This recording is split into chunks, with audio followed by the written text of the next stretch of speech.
Hello and welcome to BikeRadar's Tech of the Month, a video featuring the freshest of fresh swag to land at the BikeRadar HQ in the past 4 weeks. So this week I have got for you a selection of fantastic sunglasses, some pretty powerful pedals, 2 different very burly suspension forks and a gravel race machine. So let's crack on with the show, but before we do, don't forget to like this video, subscribe to the channel and click the bell icon so that every time we upload a new video, you get a notification. So first into the mix are these SunGod Velan sunglasses. So SunGod is a relatively new company and they give you the opportunity to fully customize your sunglasses. So on the website, it's really easy. You can adjust the color of the upper frame. You can also adjust this little SunGod logo on the side, the ear socks, and obviously the lenses. So there are 8 different tinted lenses, including a clear one as well, and also 2 photochromics in there. Now, the lens, they say, is the most advanced lens technology on the planet. It's 2mm thick, and they say it's optically superior and stronger than the rest of the frames on the general market, or on average at least. So they're making pretty good claims about this lens. So you get 4 different nose pieces when you buy the glasses, which is pretty good for different size noses. Mine's pretty big, so I've got a pretty small nose piece on there. Now the nose piece and the ear sock are made from a hydrophilic rubber, which they call grip lock. Basically this means the wetter it gets, i.e. the sweatier you get, the gripper it becomes, so it shouldn't fall off your face even on those really hot, steamy, sweaty days. We'll move on from there though, because other hot sunglasses news, Rapha have a range of sunglasses. Now we've got ones called the Rapha Pro Team, and there is a framed version and a frameless version. You've got the Classic, which is kind of like a throwback to the 60s, those stylish days of road cycling. And also they have the Explore. When I first heard the headline about this, I was a bit like, oh God, because it's basically a gravel sunglass. I don't know if that's like the official term, but it's Rapha's more adventure-y sunglass. So it's a half rim design. There's ventilation up there, a slightly deeper lens, and these natty little strings on the back to make sure it doesn't fall off your head. So you can adjust the string at the back so it's nice and tight, and that ain't falling off. So the main thing that Rapha is saying about these glasses is their rose lens. So that means rider optimized surface enhancement. So I guess it's quite similar to Oakley's Prism tech, where basically the base color of the lens helps you differentiate between different road surfaces, boosts sort of contrast when you go from light to dark, from shade to sun, that sort of thing. So that on top of the 4 different frame options from Rapha means there's 4 glasses, fancy lens, priced from £90 to £130 here in the UK. Now in front of me I have some of the most expensive mountain bike pedals on the market. These are £939. But hold on, there is a reason why they are so damn expensive, and that's because these are power meter pedals. They're the first mountain bike specific power meter pedals on the market. They come from a company called SRM, who have an enviable reputation in the world of road bike power meters. So you'd expect these to be pretty darn good. They are SPD compatible, and inside they have a set of gyros and accelerometers to measure how much power you're putting through both pedals, so both legs.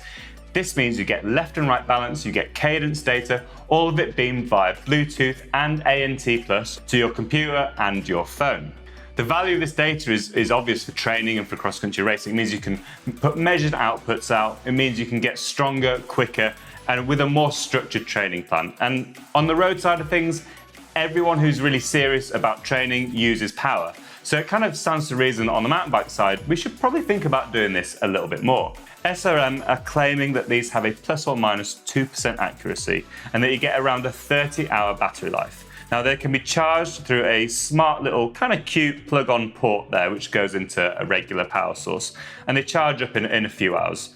Now comparing them to a pair of XTR pedals, these come in at 345 grams for the pair on my scales, and on my scales we get a set of XTR pedals at 312 grams. So they're only about 30 grams heavier, which is pretty impressive considering all the technology packed in here.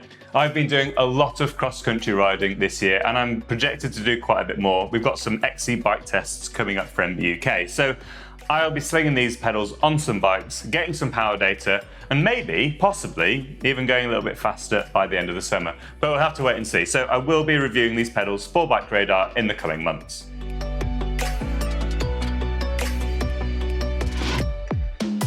So next up, we've got a pair of very burly single crown suspension forks from the big two. First up is the Fox 38, and we've also got the RockShox Zeb. I'm going to talk about them one at a time because there's a lot to get through and I'm going to try and do it fairly efficiently, but there is still quite a lot to get through. I'm going to start with the RockShox. So this is the new RockShox Zeb. It's their big hit, burly 38mm stanchioned Enduro fork for racing the EWS or just riding down your local woods if that's what you like doing. They're offering it for both wheel sizes and in travels ranging from 160 to 190 millimeters of travel. The chassis is new, the upper tubes are new, and because of that, so is the damper and so are the air springs. So it's still a Charger damper in there, you still get a debonair air spring, but they've been re-engineered to fit in these wider diameter tubes.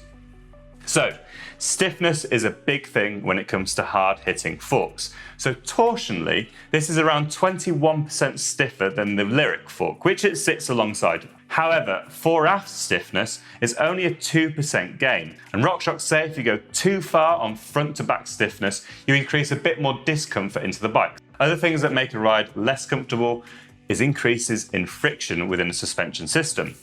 Bigger tubes tends to mean more friction, so they've increased the overlap between the bushes and the seals, the uppers and the lowers, and basically that means less bend between the two sections of the fork, which means less friction.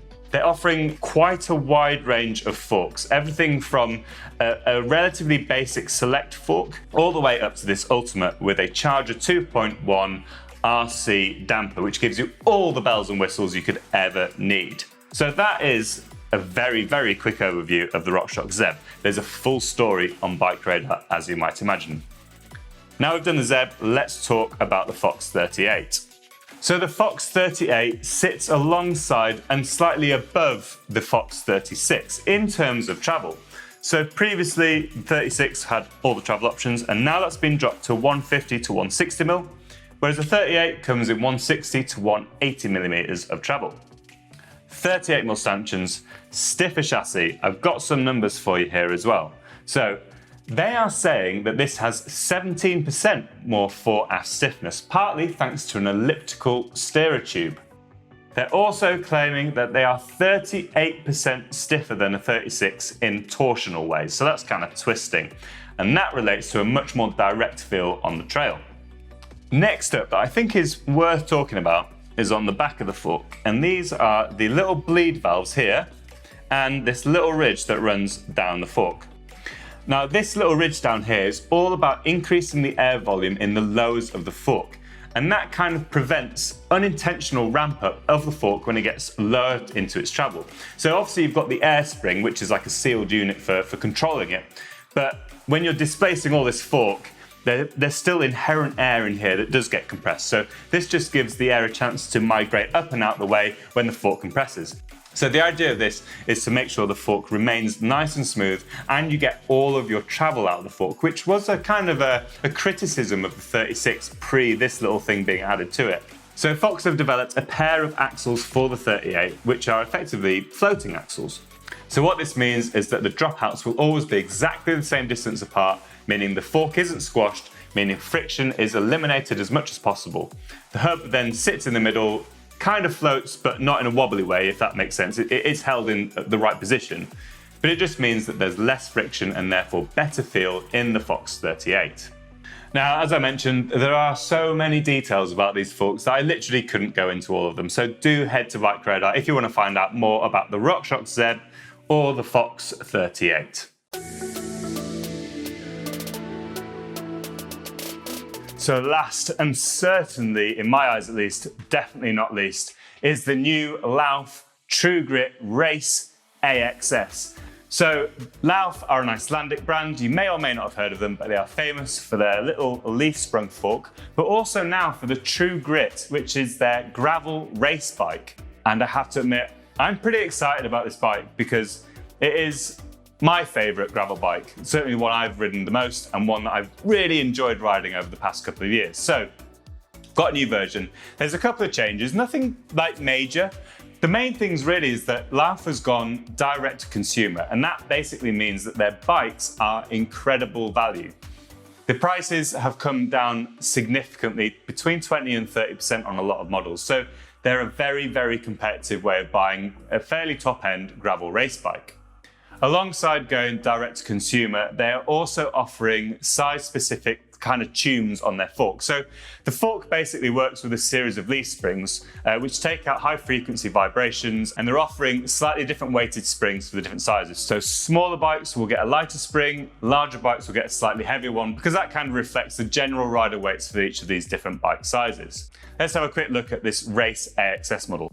If you listen to the name and you heard the AXS bit or access bit, you'll realize it's because it's got SRAM's access group sets. So at the front of the bike, we've got a set of force shifters, and they're the electronic ones. So you'll press your button there and it goes bzz, bzz, bzz, and it sends wirelessly data all the way to the rear mech.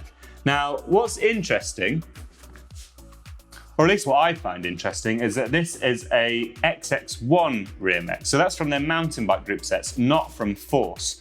This allows them to use a wide range 10 to 50 cassette on the back, 12 speed. So this is basically a super wide range 1x drivetrain, which means you can get up really steep hills and still sort of pedal along fairly fast on the flat. So earlier on I was talking about the SRM X-Power pedals. So I'm going to fit those to this bike, but I also have a pair of rotor cranks with their in-spider power meter systems. In terms of wheels, we've got a pair of DT Swiss XR1501. Now these are an aluminium set of wheels. They're 22.5mm wide. And I've got a pair of Maxxis Rambler tyres, and they're 40mm wide. So not like the most voluminous of gravel tyres ever, but I've used them in the past and they're pretty good. And especially when it's paired with that fork up front, you get plenty of vibration damping. It's still a very smooth bike.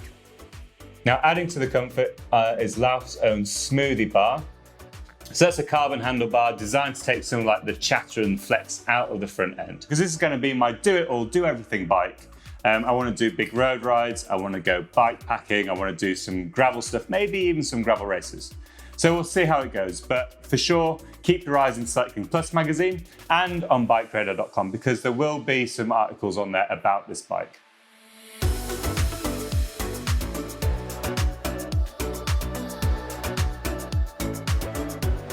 So that's our July Tech of the Month. What did you think about the items that have been on my dining room table this afternoon?